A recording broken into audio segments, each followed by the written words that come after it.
Hey everybody, it's Alex once again from Remote Work Life. I have another great guest with me today. I have Jennifer Becker. Jennifer Becker is or team leader for customer success and the support team of one of my favorite companies, File Stage.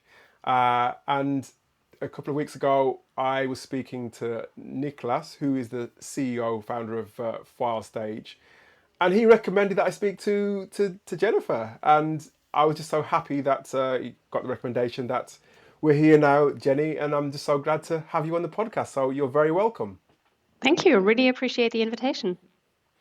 No, it's great to have you here, and as I said, File Stage, one of my favourite companies, and of course a remote company, building some great things.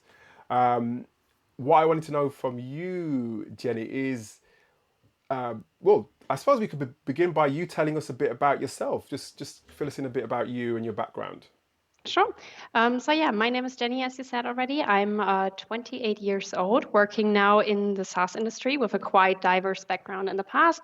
Really went through hotel and tourism industry, found my way through looking at innovative tech products and really finding my joy in tech products, and then applied for the job at FileStage. And now I'm the customer success team lead at FileStage and take care of my customers here.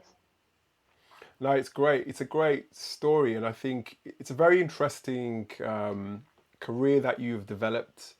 You've moved, as you said. I think when we were talking before we went on stream, you were talking about how your career has moved from not being in SaaS to being in SaaS. Mhm. How did that all come about? Tell us a bit more about I suppose, the stages of your career through to where you are currently now as a team leader within a great SaaS company. Mm. So I grew up in a family that has like really deep roots in the hotel industry, and almost everybody in my close family was working in the profession of the hotel industry. So I somehow slipped into it as well. Did my apprenticeship as a hotel manager, and honestly, I am super super happy and grateful to have this experience because working in the hotel and restaurant industry really teaches you a lot about people, and you always need to react on the spot right away. So you work long hours, you always need to remain calm and friendly, nevertheless, how stressful the situation is. So I really wouldn't change a thing about it. And I would actually really do it again. But I also realized during my apprenticeship that it's nothing I would like to do for the future as well. So after successfully completing my apprenticeship, I kept working in the hotel and tourism industry, but had my main focus rather on sales and marketing, and got my first leadership positions here as well. I then completed a remote part-time study for a bachelor professional of business. And during that time, I said, I really realized that I'm interested in technologies and innovative tech products. So I wanted to combine my, on the one hand, very commercial driven personality with, on the other hand, my strengths of being very empathetic and enjoying to help other people and make them more successful. So that's when I started to look after CS roles. Sounds good. And you mentioned that hotels were part of your background then. So was there, I guess, an expectation that you carry that on in your career, or was that, or, did you? Yeah, was there an expectation on you that was going to be part of your career? Do you think? I wouldn't really say so, no. So I worked, or I was quite hands-on when I was young in my parents' restaurant as well. So I was used to it. I know I was good at it as well because I'm really good with people. So I really enjoyed doing this, and it was just a natural thing to do at first. No, it's great, and I think, like you said, there's the skills that you've gained in that sector, dealing face to face with customers and de-escalating different things and keeping people happy, understanding, listening, all of those different kinds of things are great transferable skills that you've now taken to now you're actually a team leader with File Stage. So is that when you were in the hotel? Did you? Well, in fact, let me go back a little bit. So your background is more about working in businesses that aren't remote. So Mhm. how did you make that transition then, from working in a co-located environment to then working in a situation where you're working remotely? Because as much as the skills, the CS skills and the customer service skills, there's a lot of similarities. Working in a co-located environment as opposed to working in a remote environment is very different. How did you make that transition? I think working in the hotel or also tourism industry makes you being very resilient and also very agile. So you learn how to adapt to different situations, and I think that was a great asset I had when changing from a in-present role to a remote role. So just having this situation of being agile around it, knowing how to react on things, being very organized because you usually have very stressful situations in the hotel industry as well, really helps you to get your things going in a remote environment as well. So, Jenny, Fast Age, as I said before, I interviewed Nicholas and he recommended you to the podcast as somebody who now, you're working in tech. You've made that transition from a non-tech environment to a tech environment. But what I'm interested to know is what does your typical day look like now? Mhm. So generally, I think in customer success, we don't really have repetitive typical days. But of course, working remotely, you try to get your routines and you have your typical tasks you do. So I think generally, what I do typically also covering that part of remote work, waking up in the morning, obviously, having my first coffee together with my husband. He then commutes to work whilst I kick off my day with a walk usually. And then I start to take care of my customers. So I'm answering requests and inquiries that are coming my way. We often work cross-departmental as well. So we have different projects like growth experiments or tasks that we work on supporting sales with bringing customers over the finish line, or also share just product knowledge and use cases with the product team. Then on the other hand, I of course conduct strategy sessions and onboardings with our clients. So we look at, okay, what are their typical pain points? What are the things they would like to achieve with the product? What have they achieved maybe already in the past? And how can we actually help them to move towards their desired goal? Then usually I have my lunch break. I really am a nature person, an outdoor person, so I go again for a walk, get some fresh air, take some rest to do the afternoons, which are usually around revenue growth. So we regularly monitor our customers' behavior in the system. We check for opportunities or identify opportunities for cross sells and upsells, and then go after them, of course, and then also identify churn and contraction risks. So are there any indicators that they could leave for another competitor or because of budget cuts or anything. And then at the end of the day, I'm also responsible for my team members. So I train the team and make sure they are well, especially with a remote environment. Again, you don't really see the faces from on a day-to-day basis. So you can often hide behind this as well. And it's just something that's really important for me that my team always feels well and knows there's an open door where they can come to if there's anything wrong. And then, I'm a person who always thinks and tries to yeah, get to move on. So thinking never stops, even though office hours sometimes stops. So to prevent me of thinking too much about work afterwards, I actually plan my day each evening for the next day to make sure, okay, everything's off my table. I don't have to worry about it anymore. And then I can come with a fresh brain to work on the next day. Right. Okay. Sounds like you said, it's not every day's the same day. It sounds like you're very busy. There's lots of different things to do.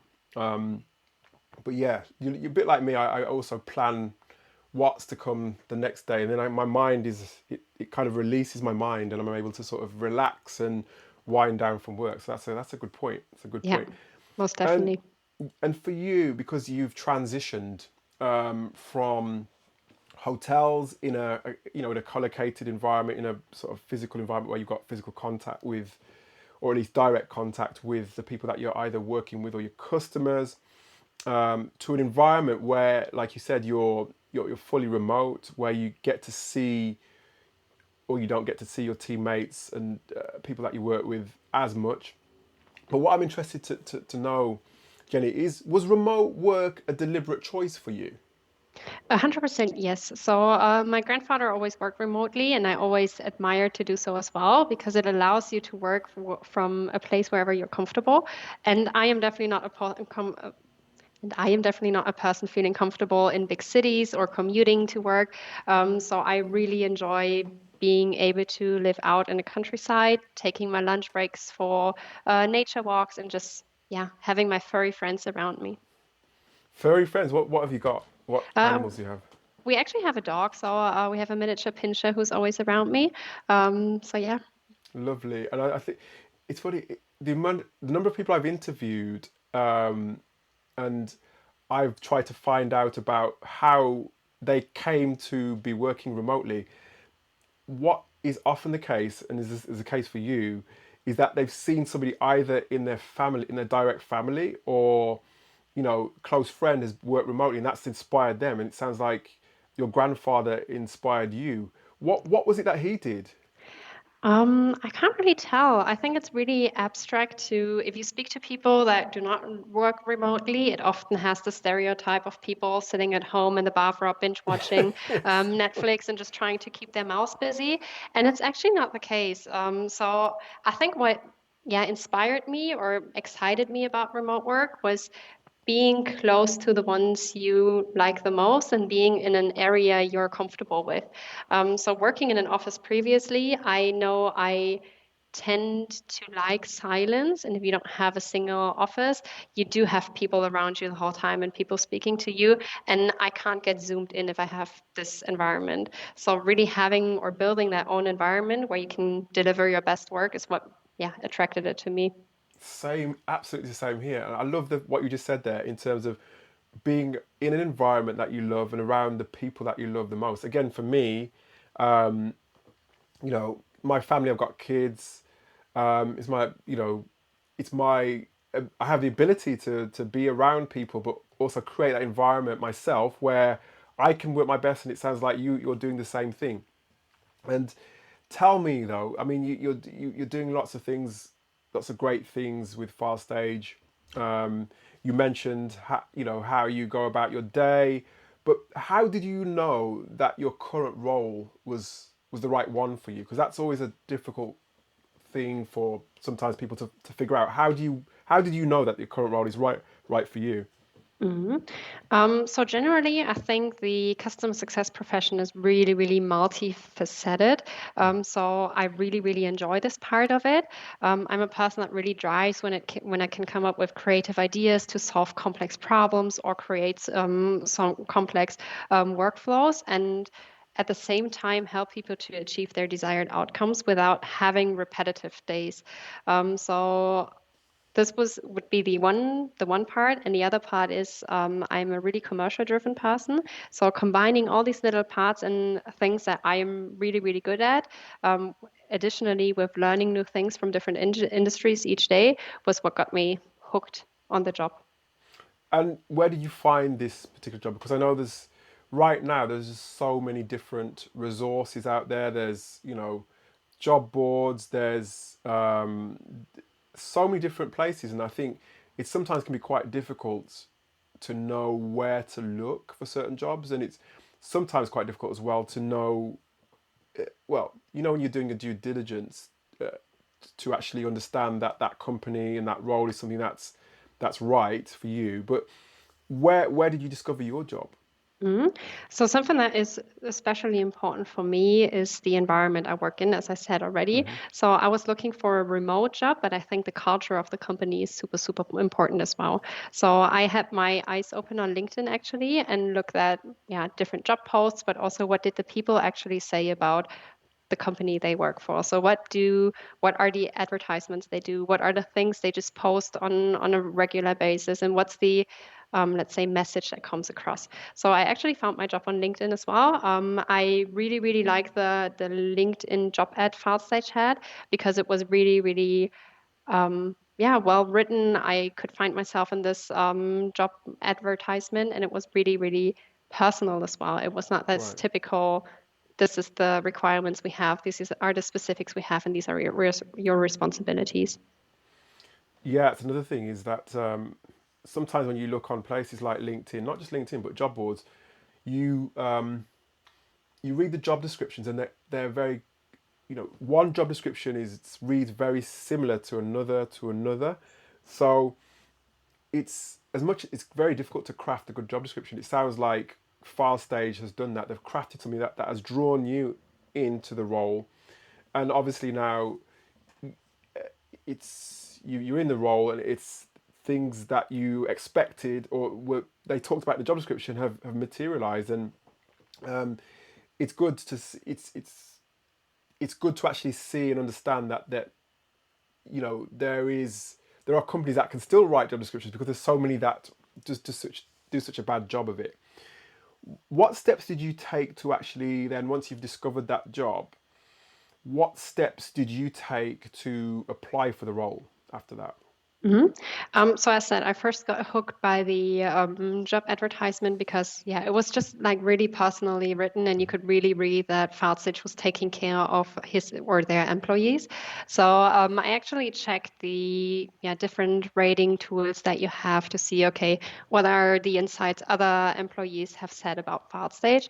Then, as said, check their LinkedIn profiles, have a look, okay, what do they actually say about the company themselves? What are the things that are in their mind, and it's just they're just processing at the moment, Mm-hmm. let's say it like that. And then I applied for the job, and I actually really liked at file stage that we had, or they back then had a questionnaire about the role itself. So it wasn't sending a cover letter and a CV and only purely looking at this. There were a questionnaire in the beginning where you really needed to emphasize yourself as a person, which again made me feel like, okay, they really take care of the people there. It's important for them that it's a cultural fit. And that's where, we started off with.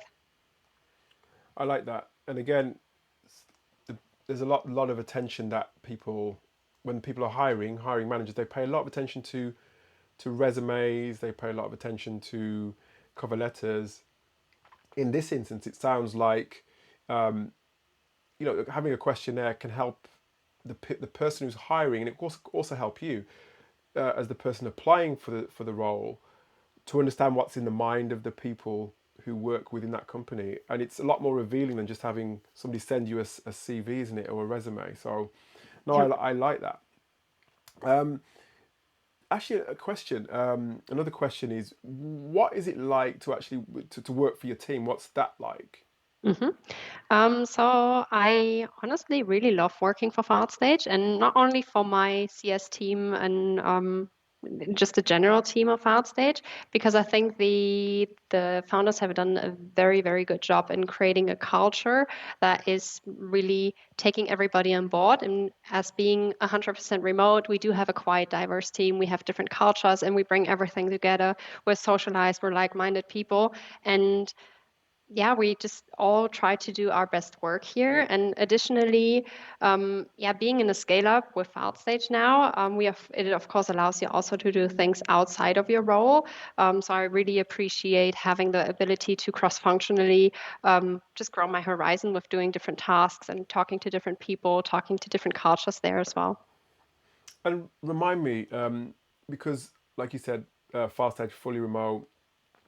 You're in different parts of the world. Where is your team based? Is it because you know how some companies they have software developers here and then they have customer success there. How is your team distributed? Actually, worldwide. So we don't really take care where a person is stay or stationed when we hire the people. I think it's important that this person can cover the office hours that they need to cover. So if we need somebody for US time zones, we of course need somebody who would be closer to the US time zones rather than Asian. But in my CS team, I do have a person sitting in Bali. I have another person in Corsica. I have another person in Mexico. So it's really spread. Me and another person, we're in Germany. So we have it all over the world, actually. Sounds good as again, and like I said, it makes sense when you've got the kind of business that Fast Stage is that you're able to, if you've got people in those different continental areas, then you can attend to customers all over the world at any time. And yeah, there's no real downtime, I guess, if there's people across the world. Yeah, Um, definitely. and we talked a little bit earlier about your time in. um, working in hotels, and the sort of transferable skills that you had and that you've gained from being in that role. But obviously now your career is in an upward trajectory. You're the team leader. You know you lead the team, the CS team. You're leading the support team. Did you envisage being in a leadership role within a remote company? Um, yes, I always envisioned myself to be in a leadership position because not because of the power people perceive when you say, yeah, I'm a leader of a team or anything, rather because I truly believe that leadership is about growing the people in your team and giving them the ability to grow where they want to grow to as well. So I really enjoy this part and I really enjoy making sure people outgrow grow their roles and manage to get into new roles, etc. So I really, really love that part of it. Working remotely, I said I always love to work remotely, and I think I'm a very empathetic person. So working remotely is easy for me because I can, yeah, speak to people. I'm empathetic. I understand what's going on. Usually, I can also read faces sometimes a tiny little bit. Of course, I'm not a magician looking at a face and knowing what this person feels, but it helps me a lot to understand, okay, what's actually really going on with that person, and sometimes needing to dig a bit deeper to get, yeah, everything out of that person. Yeah, and I think earlier on you said one of the things that you is one of your main concerns is making the team feel well. Mhm. You mentioned empathy there. How do you how do you do that? How do you make the team feel well? How do you because you got people all over the world, and it's you don't always get that face to face contact, and that's one of the things that I've noticed is one of the biggest challenges that people are talking about now that they've either just gone remotely or they've been working remotely for a while. One of the biggest challenges is making a team feel well. I mean, do you have any sort of tips or advice for people, for managers, how they can do that? So I think there's not really a blueprint for it, but working remotely, you should have the time aside to also speak about personal stuff with your employees, because otherwise, if you're in an office environment, you may go to the water cooler and have a water cooler talk with somebody. And this is like the personal things you usually have, but working remotely, you don't have this touch points. So I usually recommend to just have a few spare minutes in each meeting to talk about personal stuff, what's going on in people's life, because yes, of course, they're here to work, but work is only one part of their life. So I think it's really, really important to, yeah, just be clear of that. Be clear that a person needs to feel comfortable, especially in a remote environment, to deliver their best works as well. If they are not comfortable, if they're not happy, they can't deliver their best work. So it's a big chunk that you need to take care of as well. I love that. I love that. And I think, again, the teams that I've been in where my manager has, where I've really sort of admired the manager, it's been a time when the manager's has gone beyond just work and has said, Alex, how are you getting on with this? Or how is that? And they've kind of taken time to actually talk to me beyond, works things and everyday things. So yeah, I really love that idea. And what's the biggest challenge that you've had to overcome to contribute to building your own sort of, I guess, your personal career? Mhm. I think the biggest challenge I had to overcome was actually breaking stereotypes and allowing myself to be me. So it's a quite personal topic, but as said, before I ended up in SaaS, I have worked in the hotel and tourism industry, and I was promoted to a branch leader when I was 20 years old. So I always really needed to position myself against people that have been older than I was, or longer in the job, or people that have just not taken me seriously because of my age, sorry, being surrounded by people pointing me towards the direction like you can't achieve this because of my age was quite tough on me in the past. Mm-hmm. So what I did to overcome this challenge was actually continuously learn and find environments that allow me to drive in. So finding environments that really match my personality, Right. because there's working environments that are driven by this personal approach, and there's working environments where it's not driven by a personal approach. And Mm-hmm. it's fine because there's people that like to not have this personal approach in their lives or in their work life, but it's not fine for me in the end. So I always try to learn more, educate myself more on the things I wanted to do, things I really love to do, and most importantly on myself. And I always, as I said, love to lead the team and yeah, grow them, influence the business outcomes with just my personality. So I think knowing my strengths and weaknesses have really helped me to overcome this challenge, and it brings me or has given me the confidence as a young woman in a leadership position to really drive in environments I really like. I love that. I love that, and it leads me quite nicely onto the next question actually, because it sounds like you're very self aware. You know what where your strengths are. If it's fair to say as well, I think you had an ambition, a career ambition, and you're achieving the ambitions of your career, or at least you're taking steps to do that. One of the challenges that I've faced when, and not just me, but lots of people when they're working on a remote basis, is yeah, you've got to be self-aware and know your strengths, know where the gaps are in your sort of your learning. But I found it quite difficult to continue my learning because maybe it's just me, but I came quite isolated at one point in my career. I didn't reach out. I didn't sort of. I got so focused in my work that I didn't sort of continue my learning. I wasn't deliberate about it. How do you go about continuing to learn and staying up to date? hmm I think learning does not always only come back to reading books or reading blog articles. I think something I tend to do quite often is also question the status quo and question why certain people do certain things. So it's of course sometimes also an annoying characteristics of mine, always asking why do we do it like that, or wouldn't there be a different way to do it as well, and challenge things with it. But it also helps me to understand the thought process of other people, which helps me to take the best out of it as well. But besides that, of course, I also like to consume books. I like to consume podcasts and really always try stay up to date and exchange with people. Yeah, that are actually doing what I admire or what I would want to do. And that really helps me to, yeah, stay up to date and learn new things.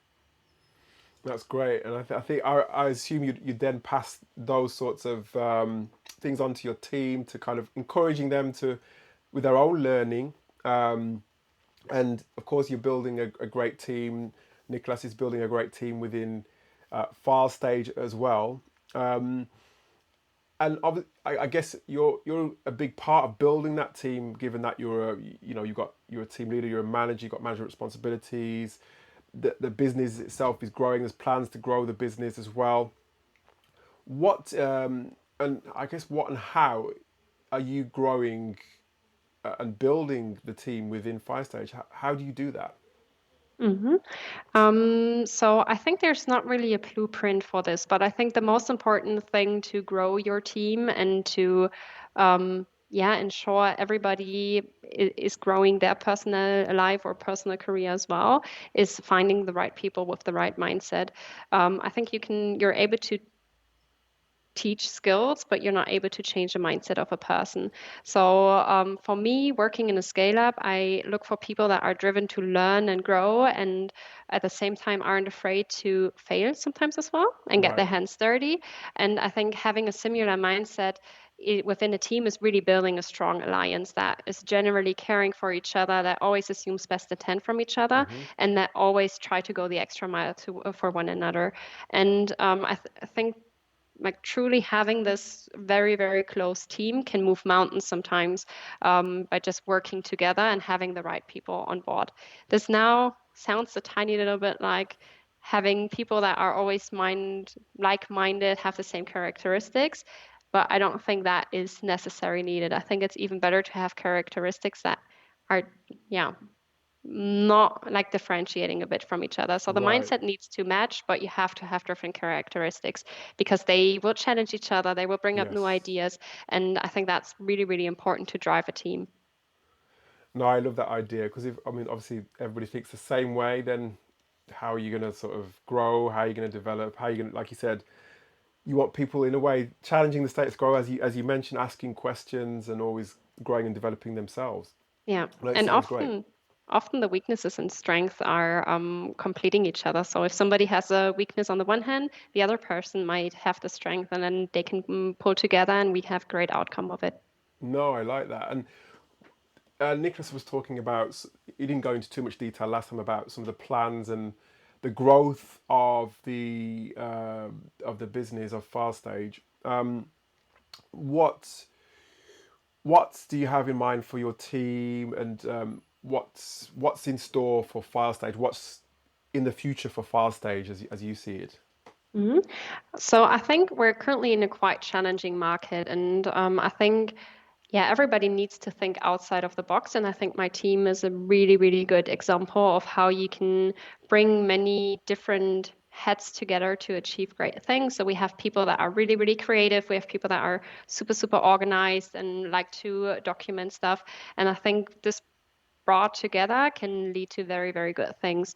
Being in a scale up, we of course have, yeah, processes that aren't stable at the moment. So we're working on this, we're moving this forward. And I think that team approach that we currently have with everybody being on board, everybody willing to do stuff is really driving this as well. And I think one of my main beliefs is that a good product can only drive with the right people. And I think I'm really, really confident that we have the right people at File Stage to drive the product and drive the market share we have at the moment. Love it, love it. And we'll certainly be keeping an eye out, Jenny, for what you're going to be doing, your future with File Stage, and looking out for File Stage in general, because it sounds like there's some exciting things in the future. But today I just want to say thank you so much for being on the Remote Work Life podcast.